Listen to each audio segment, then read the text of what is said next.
चलिए भाई, मैं डॉक्टर लक्ष्मी शर्मा आप सभी का सुपर 100 के इस बैच में इस कक्षा में सभी का स्वागत करती हूँ। और अब हम लोग पढ़ेंगे आगे, संज्ञा के प्रावधान में आगे बढ़ेंगे। ठीक है, संज्ञा हमने कल आपको व्यक्तिवाचक संज्ञा बताई थी और मैंने ये बताया था दुनिया में कितने नाम होते हैं संज्ञा के अंतर्गत। 4 नाम होते हैं। कौन कौन से, तो याद है? सारी, वस्तु, स्थान, भाव। व्यक्ति का मतलब हो जाता है पर्सनल, यानी कि अपना एक। तो हमको प्राणी बोलना है। धरती में सिर्फ 4 नाम ही मौजूद है और वो 4 नाम सिर्फ 4 ही नाम याद रखिएगा। यही 4 विशेष्य कहलाएंगे। क्या कहलाएंगे? जब वाक्य के घर में जाओगे तो इन्हीं को बोलोगे उद्देश्य। क्या बोलेंगे? नमस्ते बेटा, चलो फटाफट फटाफट बैठो।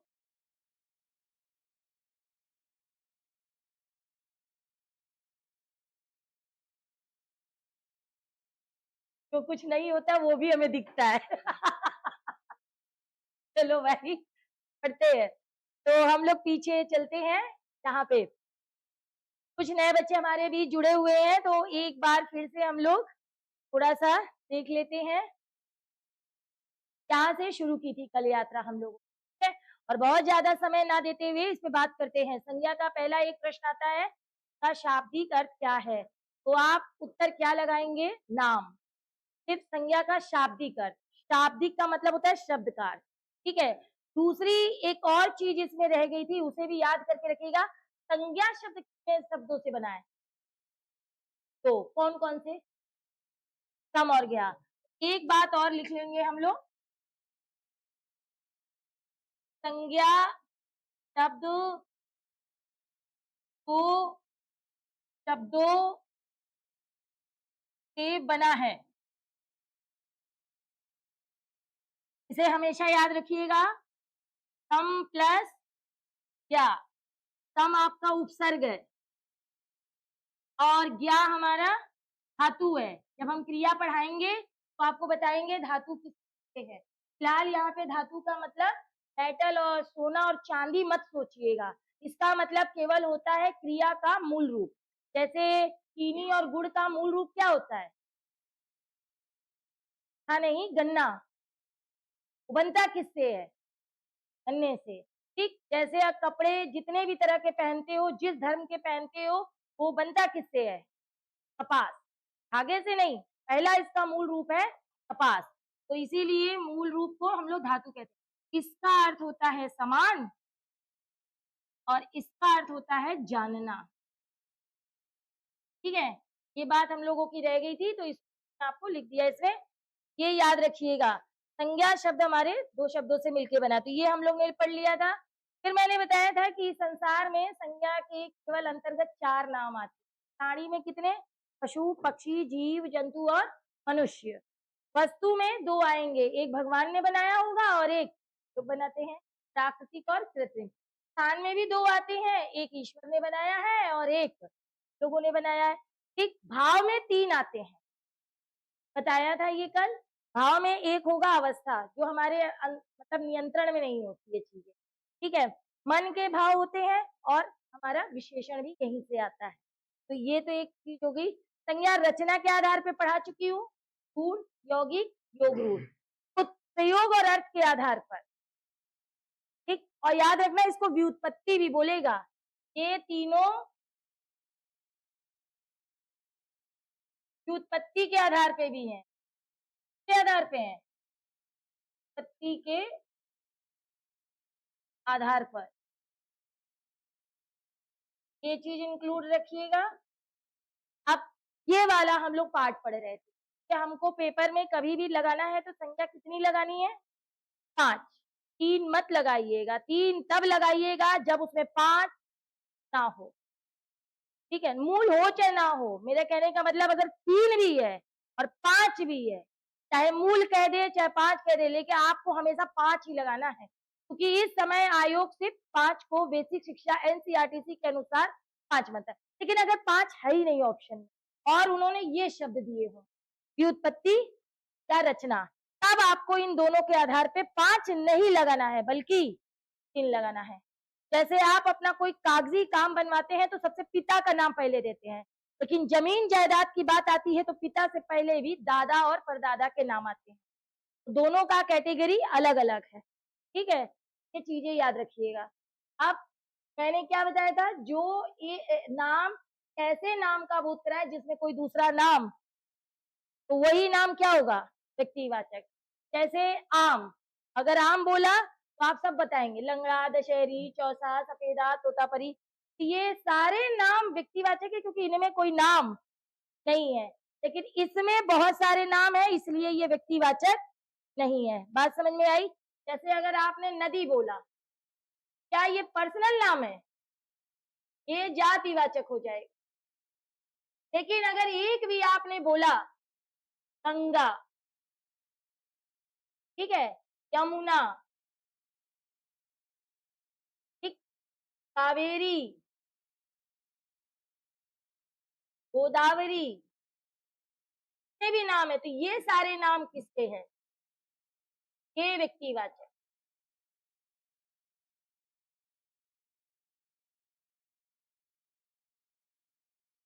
ठीक, ये बात समझ में आ गई होगी। तो नए बच्चे बैठे उनको एक बार रिवीजन करा दिया। इधर सारे नाम जातिवाचक है, कौन से? पर्वतों के नाम, ये यहाँ आ जाएगा व्यक्तिवाचक नाम। नदियों के नाम, शहरों के नाम, पर्वों के नाम, राशियों के नाम, नक्षत्रों के नाम, स्त्रियों के नाम, पुरुषों के नाम, पुस्तकों के नाम, वेदों के नाम, सड़कों के नाम, दिनों के नाम, महीनों के नाम, रत्नों के नाम, बोलियों के नाम, भाषाओं के नाम, लिपियों के नाम, ठीक, ऋतुओं के नाम, तमाम नाम इसी में आते हैं। और इनके अंदर जो एक ऐसा नाम आएगा जिसके अंदर कोई दूसरा नाम नहीं होगा, सिंपल भाषा, एक तो साधारण भाषा में। अब हमने आपको उठापटक सिखाई थी कि अगर व्यक्तिवाचक संज्ञा आपको कभी पेपर में आए कि किस वचन की होती है, तो मैंने क्या बताया था, व्यक्तिवाचक संज्ञा एक वचन की होती है, ये बात याद रखिएगा। व्यक्तिवाचक क्या एक वचन की होती है,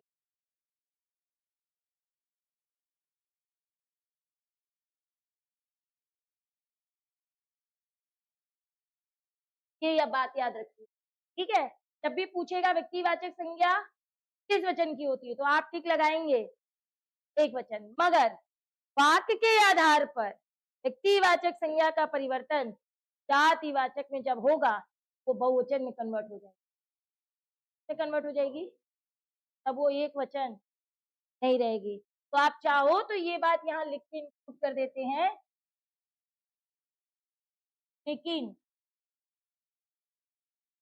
जब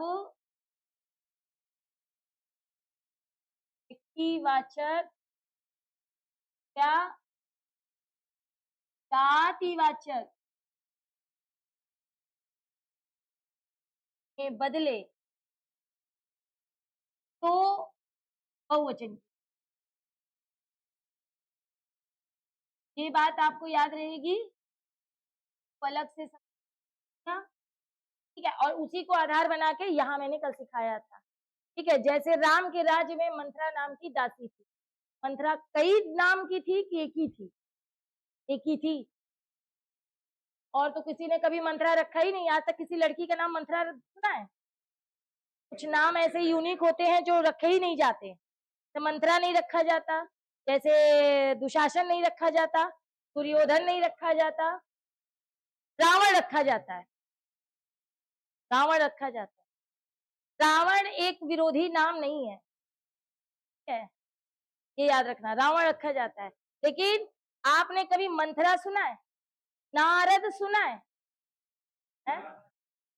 अरे वो टाइटल दे दो अलग बात है, हाँ, पहले जमाने के, ठीक है।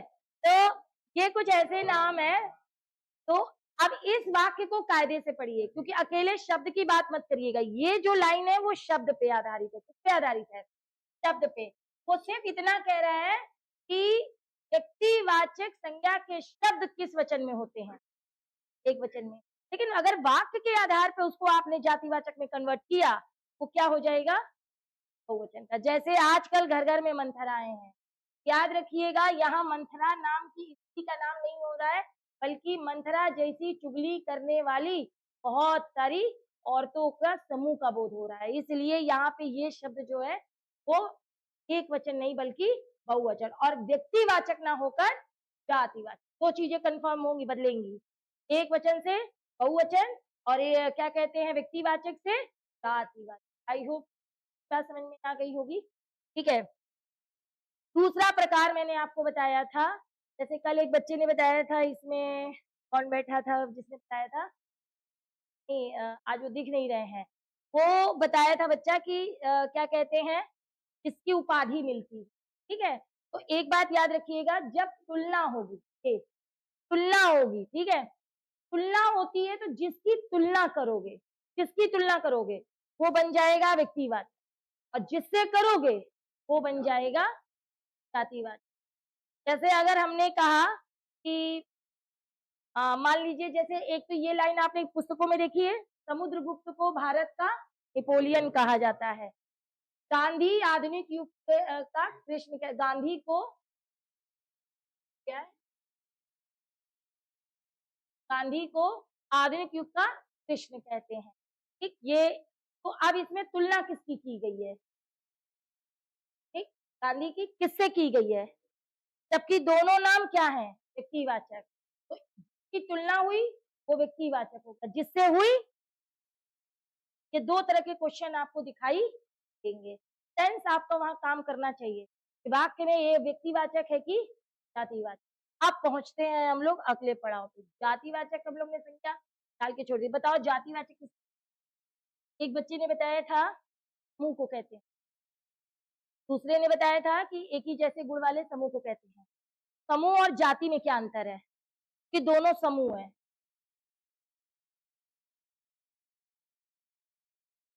बोलना तो सबको आना चाहिए। हाँ, समूह में अलग अलग क्वालिटी होगी और जाति में एक ही क्वालिटी होगी। ठीक है, तो जैसे की परिभाषा बनेगी, एक ही वाले को वस्तुओं का समूह।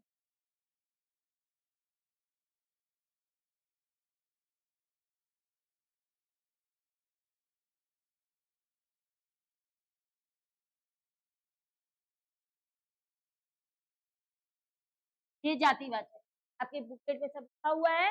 ठीक है, एक ही गुण वाले व्यक्तियों, वस्तुओं या स्थानों, मतलब जो भी आप बोलेंगे वो सारे क्या कहलाएंगे, आपके जातिवाचक। ठीक, अब दूसरी बात ये आती है, जातिवाचक में एक जातिवाचक में कई व्यक्तिवाचक नाम होते हैं, पॉइंट आपके उसमें। ठीक, ठीक है, तो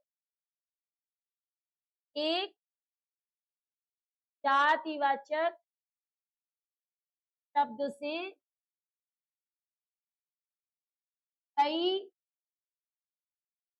व्यक्तिवाचक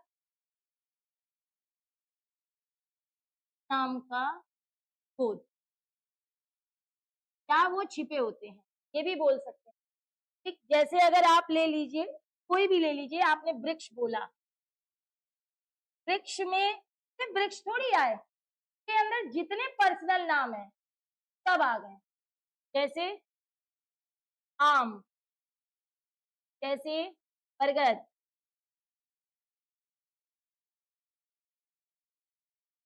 जैसे नीम, जैसे पीपल। अब इनके अंदर कोई नाम है, इनके अंदर कोई नाम है, हाँ नहीं है, कोई भी बोलिए, शीशम, कोई भी, ये सारे क्या हैं, ये वृक्ष हैं, लेकिन ये व्यक्तिगत नाम है। ठीक, तो एक जातिवाचक में कई व्यक्तिवाचक नाम पे होते हैं, ये बात याद रखिए। अब कई बार बच्चों ये बताओ, फल कैसा शब्द है, फल में अमरूद और आम, अंगूर ये भी आते हैं, ये क्या है, ये भी जातिवाचक। आपने एक चीज देखी होगी, टिफिन खाते हैं तो डिब्बे के अंदर डिब्बा होता है,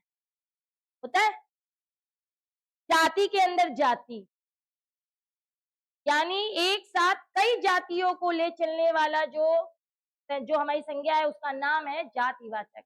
और इसी लाइन को ऐसे पढ़ते हो, तो कौन सी संज्ञा है जो अपने पूरे परिवार, कुटुंब और समुदाय का एक नाम से बोध कराती है?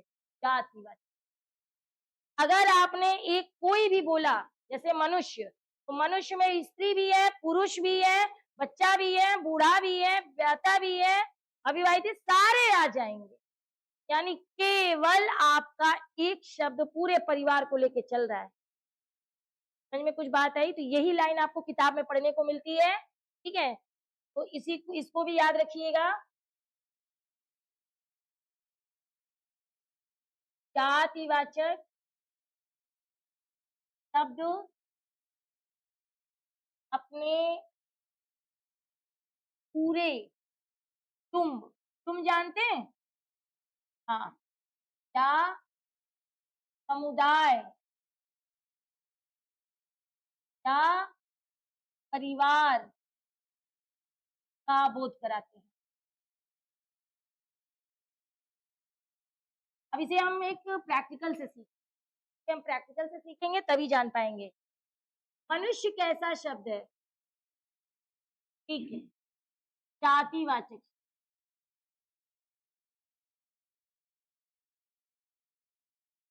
लिंग के आधार पे इसमें कितने शब्द हैं? 3। नपुंसक लिंग, नपुंसक कौन सा? नपुंसक कौन सा भाई?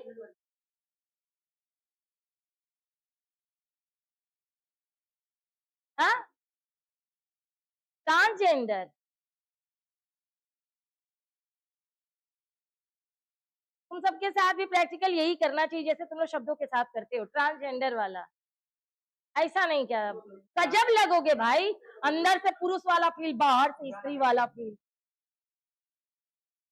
हाँ, तो ये कौन है ईश्वर ने कितनी बनाई? नहीं, 2 बनाने हैं। लिंग पूछेगा हिंदी में तो कितने बताओगे? 2। ठीक, तो मनुष्य जातिवाचक शब्द है, ठीक है? और लिंग के आधार पर इसमें 2 जातिवाचक शब्द,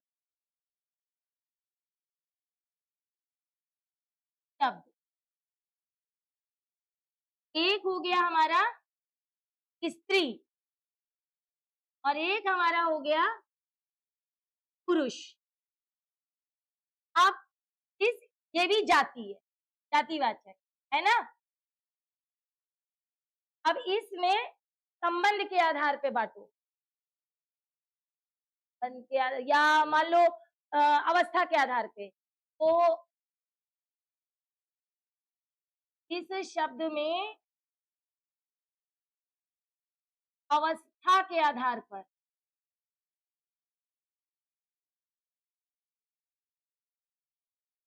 है, ठीक है?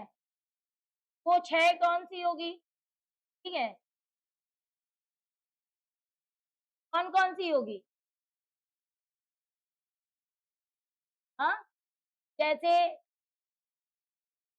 हम लोग शिशु तो दोनों को ही बोलते हैं, फिर उसके बाद बाल्यावस्था नहीं, बालिका बना रहे हो ना? फिर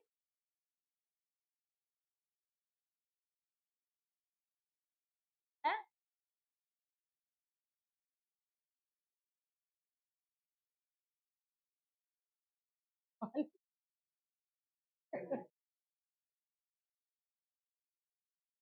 सॉरी, फिर हाँ,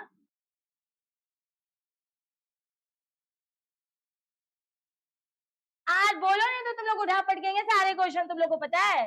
श्रुति आगे बोलो।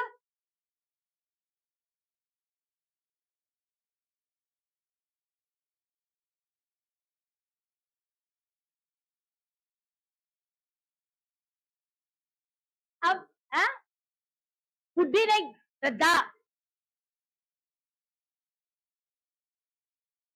अब देखो, ये जाति उसके अंदर जाति और उसके अंदर अजाति, जाति के अंदर जाति।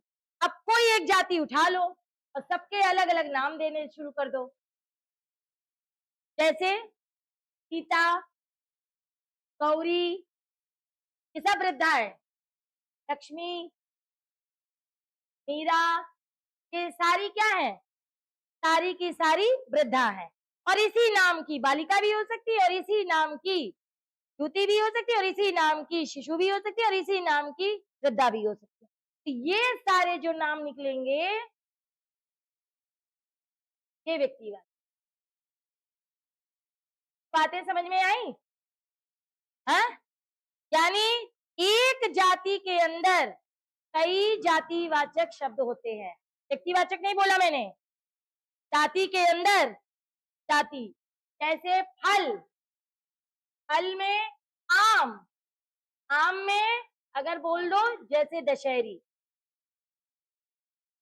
तो ये दोनों तो जाति ही है, लेकिन ये कुछ बातें समझ में आई?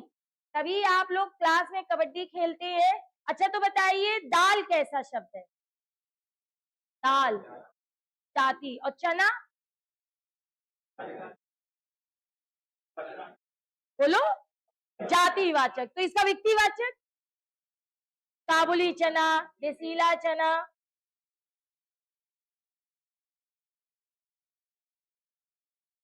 नाम बोलो बेटा, क्वालिटी नहीं, नाम बोलो नाम, ये नाम ठीक है। ये बातें समझ में आ गई होंगी।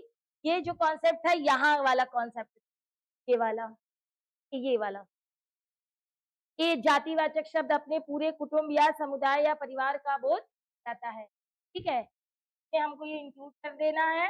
अर्थात एक जातिवाचक में कई जातिवाचक नाम होते हैं। ये आपका क्लियर हो गया होगा।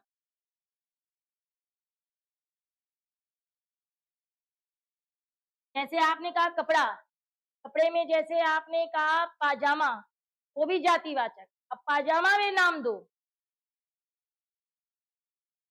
है नहीं, सादा पैजामा, अलीगढ़ पैजामा, चूड़ीदार पैजामा, हाँ नहीं, हाँ तो पढ़े नहीं हो तुम लोग क्या?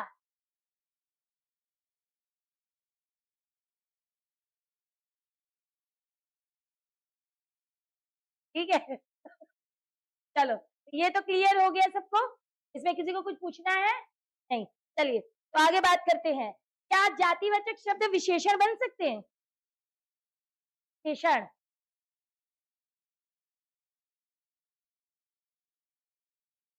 विशेषण बन सकते हैं?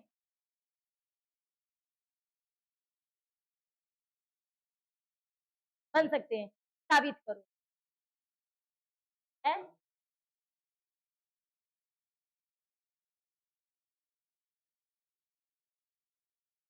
नहीं, हम कैसे जानेंगे कि ये शब्द हमारा जातिवाचक का है कि विशेषण का है? हमको एक प्रैक्टिकल करना है, तो हम बच्चों को कैसे बताएंगे? शब्द है, वाक्य पे बोलो, एक विशेषण वाला वाक्य बोलो और एक जातिवाचक वाला।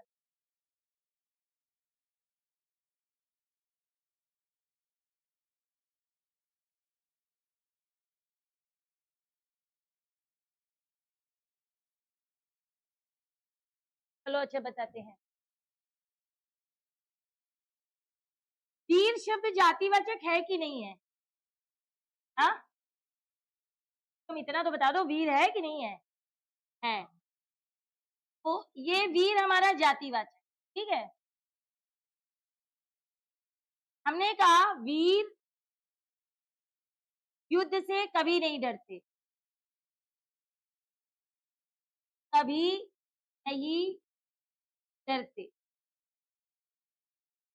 अब इसके साथ देखो, ये जातिवाचक संज्ञा अकेली है, अकेली है ना। जातिवाचक संज्ञा बिना व्यक्तिवाचक।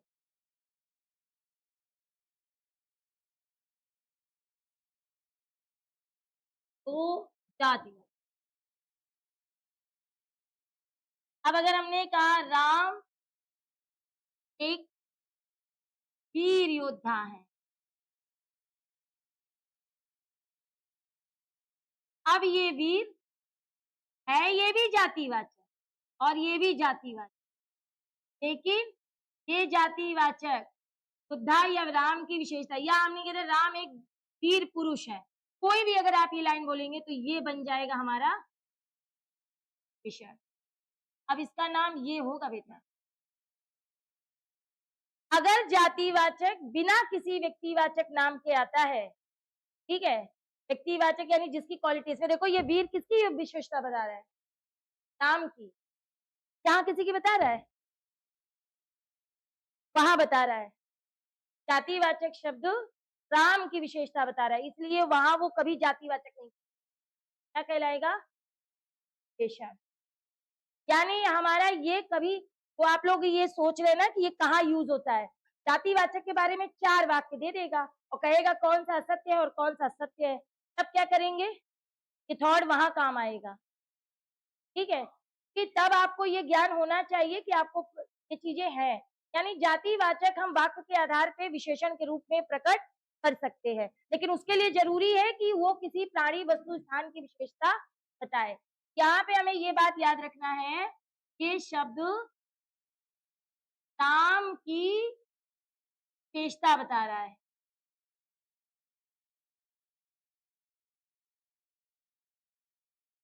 ठीक है, इसमें इसमें कहाँ है देव उड़ो की विशेषता, सिर्फ इतनी बात कही जाती है कि वीर युद्ध से कभी नहीं डरे, किसकी क्वालिटी बता रहे हो, कोई एक प्राणी दे दो, एक वस्तु दे दो, एक स्थान दे दो, एक फीलिंग दे दो, मतलब वो जातिवाचक शब्द है कि उसके साथ कोई भी प्राणी वस्तु वाला शब्द नहीं है बेटा, कैसे बना देंगे, जैसे आपने कहा, जैसे हम लोग बोलते हैं विद्वान, ठीक, अब विद्वान कहाँ पढ़ा है आपने, जातिवाचक में पढ़ा है, खिलाड़ी कहाँ पढ़ा है, जातिवाचक में, हमने कहा खिलाड़ी खेल खेलते हैं तो जातिवाचक, लेकिन राम एक अच्छा खिलाड़ी है, तो क्लियर, कोई डाउट, ये पार्ट आपकी किताबों में नहीं है लेकिन क्वेश्चन में है, कि आपको ये बताना जरूरी था, जातिवाचक शब्द हमारा विशेषण के रूप में भी काम करता है। अब वो वाला थॉट व्यक्तिवाचक से जातिवाचक में, ठीक है, तो आप उसमें भी 2 नियम सीखेंगे। अगले पड़ाव पे चलते हैं, वाक्य के आधार पर जातिवाचक का परिवर्तन व्यक्तिवाचक,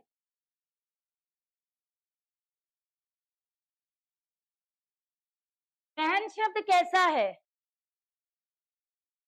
जातिवाचक है कि व्यक्तिवाचक, अगर आपसे बोला जाए बहन, ये शब्द आप क्या लगाएंगे, ठीक,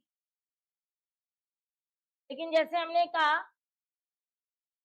बहन ने लखनऊ की काया बदल दी, अब इस वाक्य में बहन क्या जातिवाचक है, क्यों,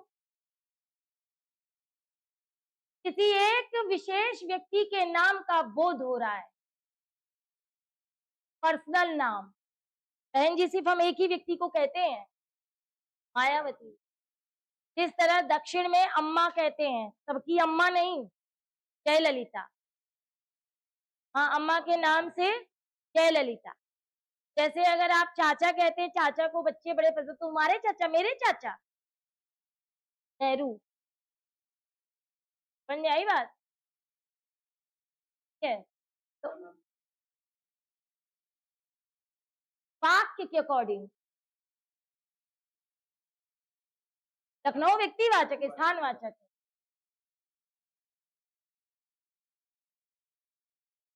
भाई आप क्वेश्चन ले आइए, आप व्याकरणाचार्य थोड़ी है कि अपने आप कहेंगे, वो तो डिक्लेयर करेगा ना कि इसमें कितनी संज्ञाएं हैं, तो 2 संज्ञाएं हैं, एक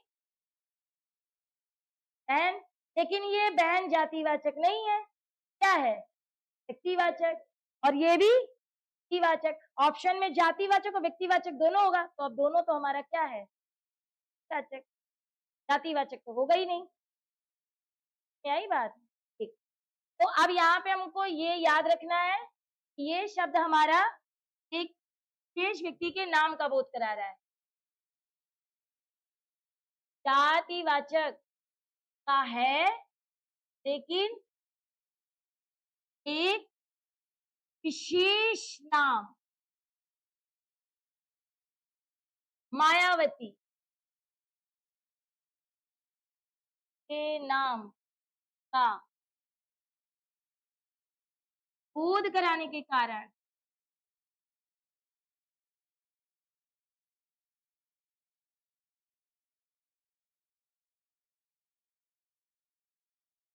व्यक्तिवाचक। जैसे एक लाइन आपने और पढ़ी होगी, ये भी देख लीजिए। नेताजी ने आजाद हिंद फौज की स्थापना की।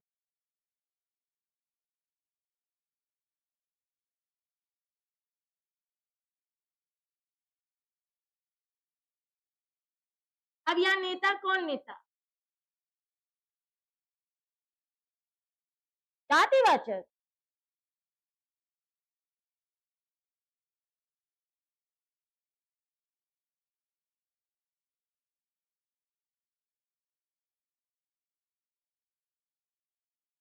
आई थिंक बात समझ में आई, क्योंकि आजाद हिंद फौज भी एक पर्सनल नाम है, ठीक। और उस चीज का जो गठन है किसने किया था? सुभाष चंद्र बोस। और उनको हम लोग किस नाम से जानते हैं, उपाधि? नेताजी। तो नेता वो जातिवाचक नहीं होगा, बल्कि व्यक्तिवाचक होगा। ये इस पे ध्यान दीजिए। आप राजा के बेटे होंगे, लेकिन जब किसी कार्यालय में काम करेंगे तो आपको वो राजा वाला सम्मान नहीं मिलेगा। आप हमेशा क्या रहेंगे? एम्प्लॉय, एक कर्मचारी, यही रहेंगे ना। वहां भी राजा नहीं, राजा जी का बेटा है, उनको सम्मान दो। आप काम कर रहे हैं तो फिर आप एक कर्मचारी हैं, ठीक। मान लीजिए आपसे भी छोटी उम्र का अगर कोई लड़का यहाँ पढ़ा रहा होगा, तो वो भले ही वो उम्र में छोटा है, लेकिन आपको उसे सर और गुरु कहना ही पड़ेगा। यानी आपकी कंडीशन स्थिति की वजह से बदल जाती है। ये बात आप सबको याद रखनी है कि व्याकरण में एक शब्द जब तक वाक्य में नहीं आएगा, तब तक अपनी स्थिति का पूरा ज्ञान नहीं कराएगा। और अपनी स्थिति का ज्ञान कराने के लिए उसको क्या चाहिए? पूरा वाक्य। वरना एक तो मैंने आपको बताया ही था अव्यय में, पहले वो क्या है, उसके बाद क्या है, उसके बाद क्या है, ये तरीका सिखाया था। अगर आप ये अकेला शब्द आ जाए, नेता क्या है, लगा दो, जातिवाचक, नहीं कोई दिक्कत। एक ऐसा वाक्य आ जाए, आजकल के नेता चोर होते हैं, आजकल के नेता चोर है। अब मान लीजिए ये हमने वाक्य लिखा, ठीक है। अब इसमें कोई भी व्यक्तिवाचक नहीं लिखे, क्योंकि हमने इसमें सारा तो पूरी दुनिया के सारे नेता को इंक्लूड, यहाँ ये बन जाएगा और चोर भी जातिवाचक है। हाँ, कोई ऐसा इंक्लूजन नहीं है कि एक ही आएगा।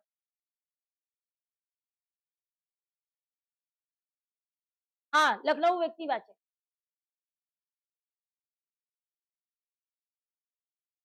लगभग लगभग कह सकते हैं कि हमने आपको जो एग्जाम्पल बताए हैं अपने आप बना के नहीं बताना है बेटा, जो पेपर में आयोग ने दिया है। आप कोई भी पेपर अगर करते हैं तो प्रीवियस ईयर के करते हैं। अभी हम दूसरा एक और बता रहे हैं, एक नियम और बाकी है, वो भी आपको बता। पहले ये वाला तो समझ में आ गया ना, ठीक। अब दूसरा एक और नियम,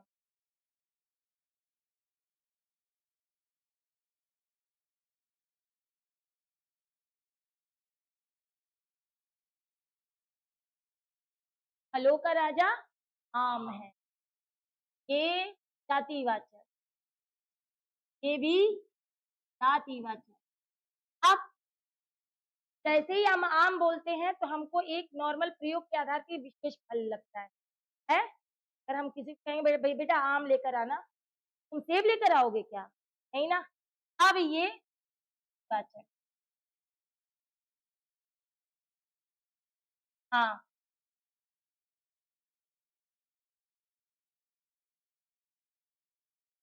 आई बात समझ में?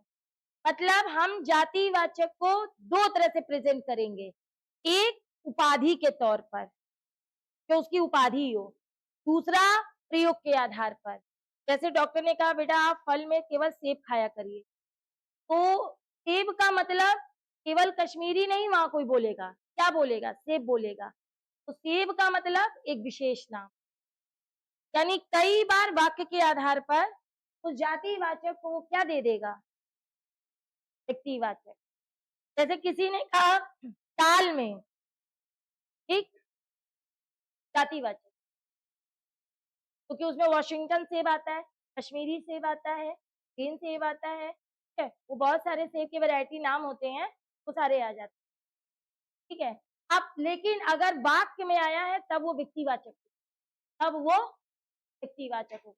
जैसे हमने कहा कि फलों में सेब पौष्टिक माना जाता है। फल हमारा जातिवाचक और सेब हमारा,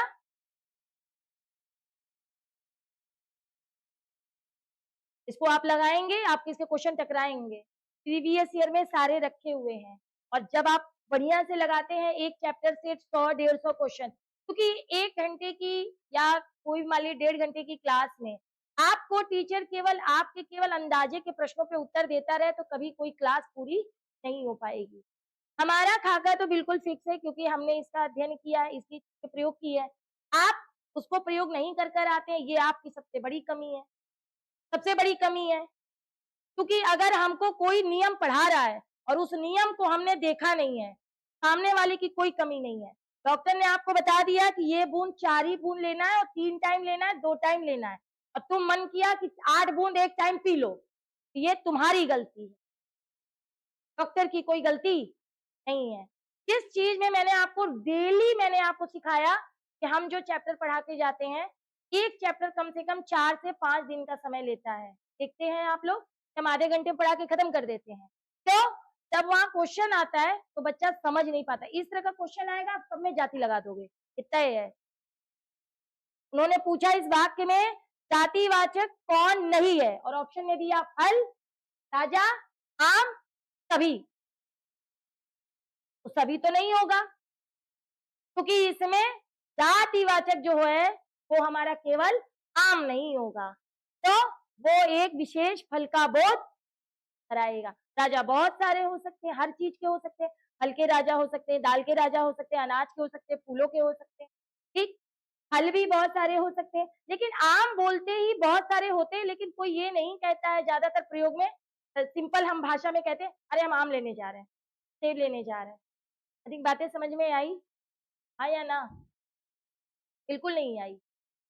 थोड़ी दो कॉन्सेप्ट अलग अलग है, ये उपाधि नहीं है और पीछे वाला उपाधि है। किसी आदमी को कोई उपाधि मिली हो तो उपाधि उसकी जातिवाचक की होगी, ठीक। जैसे बहन जी उपाधि है, किसके लिए? मायावती के लिए। नेताजी सुभाष चंद्र बोस के लिए उपाधि है। अम्मा जयललिता के लिए उपाधि है, ठीक। दीदी आप लोग सब लोग जानते हो ममता बनर्जी को बोला जाता है, बोला जाता है। लौह पुरुष सरदार वल्लभ भाई पटेल को बोला जाता है, ठीक है। बहुत सारे ऐसे शब्द हैं तो आपको ये चीजें सीखनी। कोई डाउट इसमें? तो ये एक नियम है बेटा, आपने अधूरा नियम पढ़ा, ये वाला पढ़ा है आपने, ये वाला नहीं पढ़ा है आपने।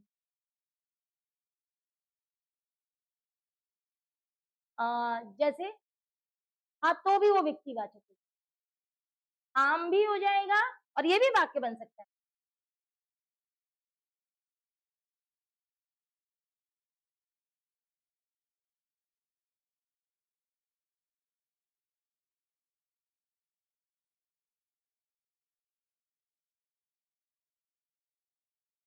मीठा होता है, ठीक है। अब ये विशेषण है, ये हमारा जातिवाचक है। और ये भी जातिवाचक है, लेकिन ये पूरा नाम लेंगे फिर ये व्यक्तिवाचक।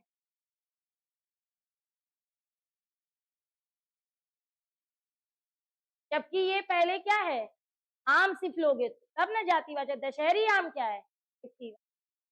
आई थिंक बातें समझ में आई है। अब ये उठापटक आपको याद रखना। अब इसमें कौन कौन से शब्द आते हैं ये सीख लिए जाए। आपने ये वाला रो सीखा था, ये वाला, ये।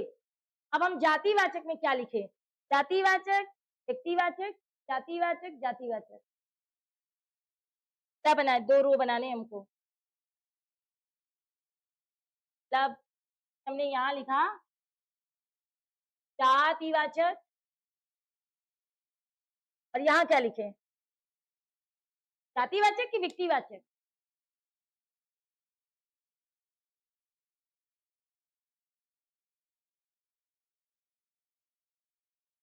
जाति के अंदर जाति पढ़ाया मैंने। कैसे, फलों के नाम, तो आपने लिख दिया आम या सेब। कैसे, आपने लिख दिया कपड़ों के नाम, साड़ी। जैसे व्यवसाय के नाम,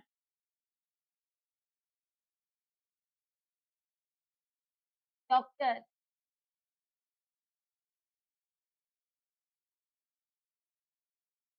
जैसे रिश्तों और संबंधों के नाम,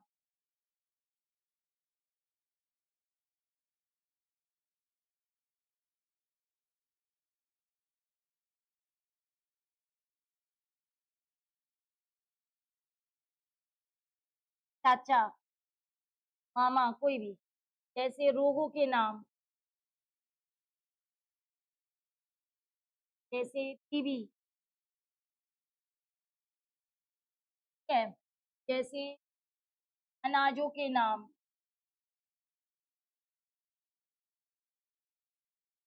तो जैसे दाल, ठीक है। सब्जियों के नाम,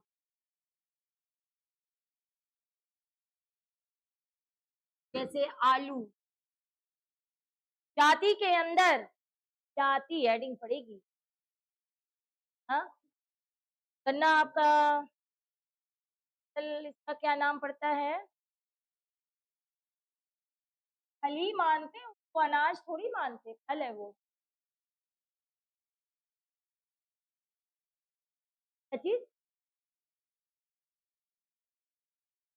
में, गन्ना यहाँ फलाहार में आता है। मतलब वो किस में रखोगे, अनाज में। या मतलब ऐसे प्रयोग में फल में ही होता है, लेकिन उसका नाम कुछ और है।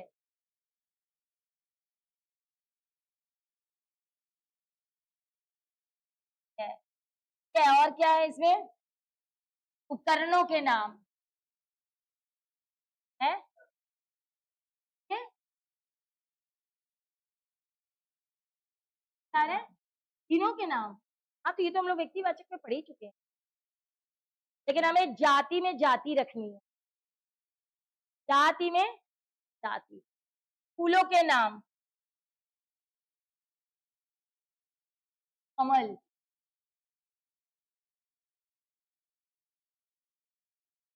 है। काला कमल नहीं, तीन नाम होते हैं, पुंडरीक, इंद्रीवर और कोकनल। हाँ, लाल वाला कोकनल, सफेद वाला पुंडरीक, पीला वाला इंद्रीवर। ठीक है, ये सबके नाम होते हैं। जो आया है वो आपको ये बताइए इसमें। यहाँ इसमें आएगा, लेकिन इस कैटेगरी में नहीं आएगा। ऐसे सोमवार का निकालो,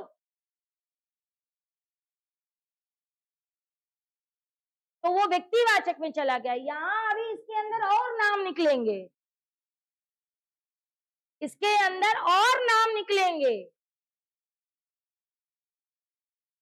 पूर्णिमा के अंदर दूसरी पूर्णिमा। ये वाला तो पार्टीशन समझ में आ गया। अब चलते हैं भाव की तरफ। तो इतना ही पार्टीशन था जो आपको सीखना था।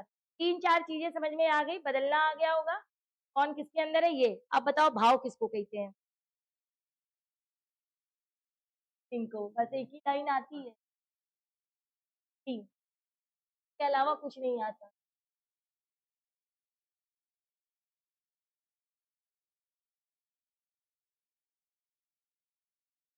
भाववाचक संज्ञा हमें पढ़नी। हमने पूछा भाव किसको कहते हैं, फीलिंग, पर्यायवाची बता रहे हैं। क्रिया द्वारा जो स्थितियां महसूस होती हैं वो हम कहते हैं भाव।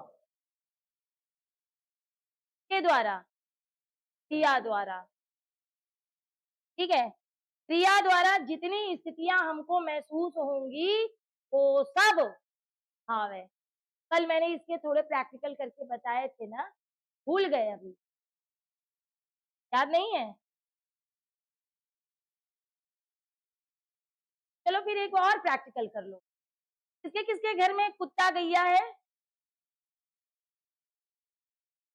कुत्ता नहीं पालते ना, चलो ठीक है, बढ़िया है। ठीक है, गाय है तो पप्पी लिया है कभी है।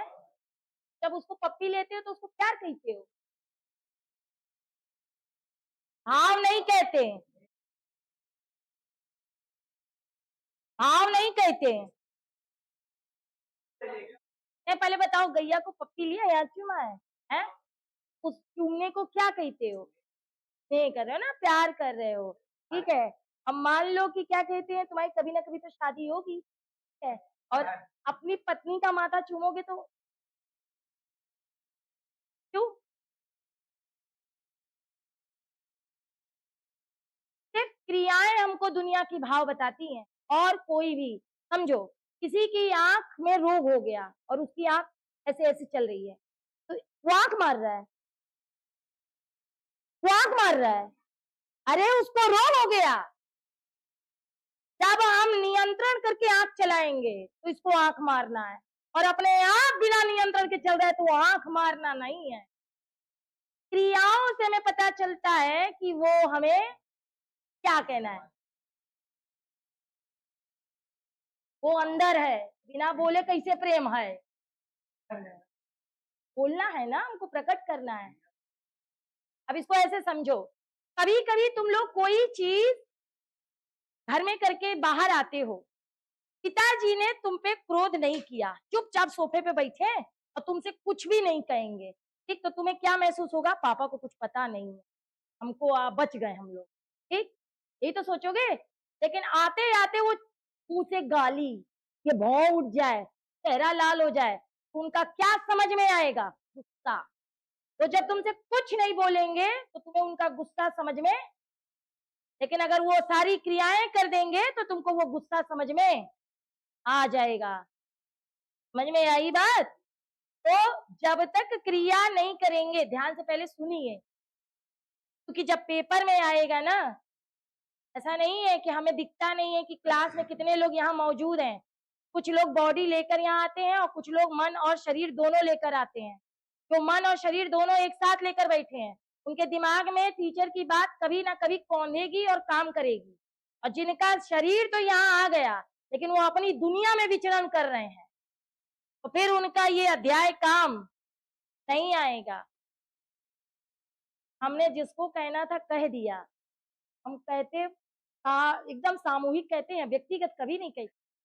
हम नेता नहीं है, लेकिन कहते हैं ना कि विद्वानों में गणना होती है, तो विद्वानों के लक्षण क्या होते हैं। विद्वान कभी भी व्यक्तिगत नहीं कहते हैं, टोंट मारते हैं। अब तुम्हें कैसे पता चला कि हमने टोंट मारा। बोलने से। अब अगर ये बात हमारे अंदर रहती तो फिर ये क्या होता, किसी को पता नहीं चलता। तो कुल मिला के भाववाचक वो शब्द होते हैं जो इन आंखों से दिखाई ना दे, इन हाथों से हम छू के महसूस ना कर पाए, केवल क्रियाओं से अंदर ही अंदर फील कर पाए। जैसे बहुत प्यास लगी है, प्यास हम दिखा नहीं सकते, छू नहीं सकते, लेकिन होंठ सूखते जाते हैं, फूंक घोटते जाते हैं, गला में बार बार गटकन दिखती है, तो हमें लगता है कि उसको प्यास लगी है। और जैसे छूट, मान लीजिए गर्मी, आपने कहा गर्मी लग रही है, गर्मी दिखती है नहीं, कैसे पता चलेगा? पसीना टपकने लगेगा, ऐसे ऐसे करेंगे और ऐसे करेंगे तो क्या समझ में आएगा? गर्मी। एक्टिविटी बताती है, दुनिया से सारी क्रियाएं गायब कर दो, एक फीलिंग नहीं बता पाओगे किसी, एक फीलिंग नहीं बता पाओगे, ना प्यार, ना गुस्सा, ना भूख, ना प्यास, ना जलन, ना ईर्ष्या, ना दुख, कुछ नहीं। सारे भाववाचक शब्द कैसे पता चलते हैं? क्रिया। बिना क्रिया के कोई भी भाव बताना मुश्किल है। और उस क्रिया को करने के लिए शरीर के हमें सारे अंग चाहिए। कुछ क्रियाएं हम आंख से बता देते हैं, कुछ क्रिया हम अपनी वाणी और ओठ से बताते हैं, कुछ क्रिया हम हाथ और पैरों से बताते हैं, कुछ क्रिया पूरी बॉडी से बताते हैं। आई होप मेरी बात समझ में आई होगी। तो ये बात आप याद रखिएगा, शारीरिक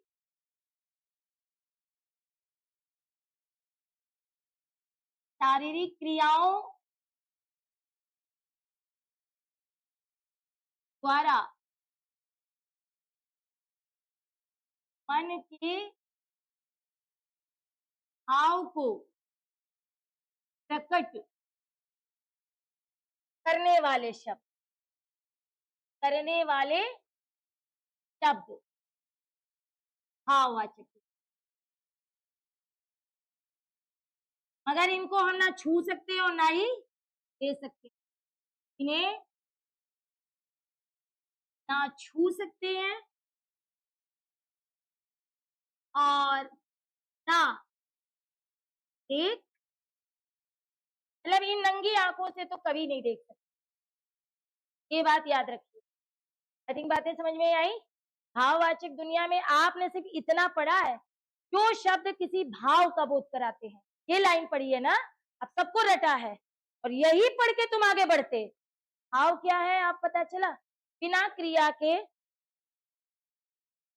और वो क्रिया पूरी बॉडी के अंगों से होगी, चाहे वो आंख हो, चाहे वो कान हो, चाहे वो नाक हो, चाहे वो सुगंध लेते हो ना, गंध, गंध बताओ विशेषण है कि भाववाचक?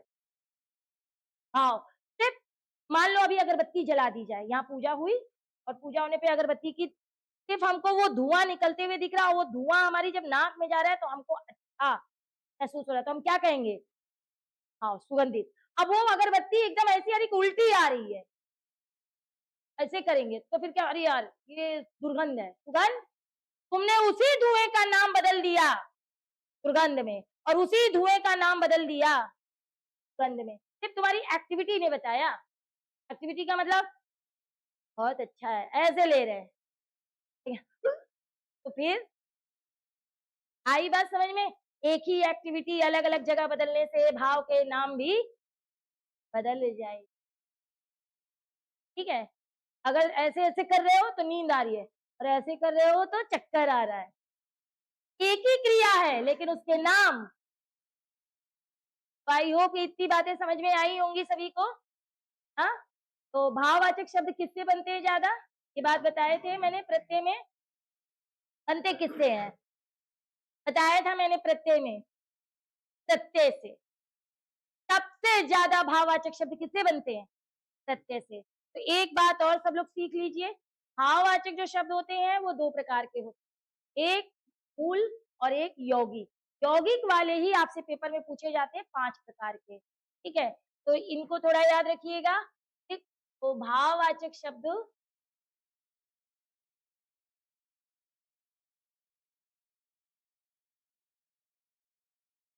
उपसर्ग, प्रत्यय और संधि द्वारा बनते हैं, बनते हैं। एक एक एग्जाम्पल बता देते हैं आपको, जैसे संस्कृति, तो ये हमारी संधि से भी बनी है, सम प्लस, या सम्मान लिख दे, सम प्लस मान, सम्मान। इसमें संधि भी है और उपसर्ग भी है। ठीक, अब जैसे हमने कहा कि प्रभुता, ये हमारा प्रत्यय से बना है। ठीक है, इसका मतलब अपना वर्चस्व होता है। हाँ हाँ, अभी तो बताया मैंने, इसमें संधि भी है और प्रत्यय भी है, इसमें उपसर्ग है, लिख देते। तो हम शब्द भी बोल सकते हैं और प्रत्यय भी बोल सकते हैं। इसका एक क्वेश्चन समझना, तुम्हारे घर में बहुत जगह कोई शब्द होगा, मान हमारे यहाँ प्रत्यय भले ही मान लिया गया हो, ठीक है, लेकिन हमारे यहाँ मान होता है सम्मान के लिए, लेकिन वो प्रत्यय के रूप में। जैसे पीक दान, जीवन दान, ठीक है, नेत्र दान, अन्नदान। भिन्न कौन है? भिन्न कौन है?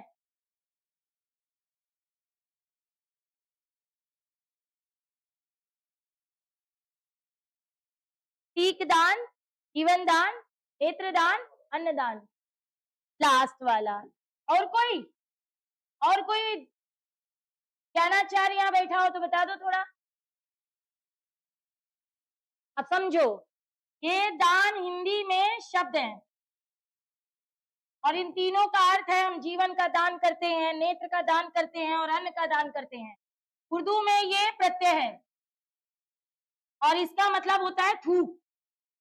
इसमें कोई ऐसा बैठा है जो थूक का दान करता है?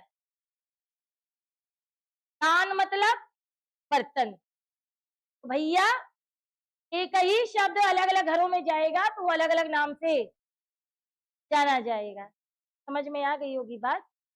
ठीक बेटा, ये वो जवाब था।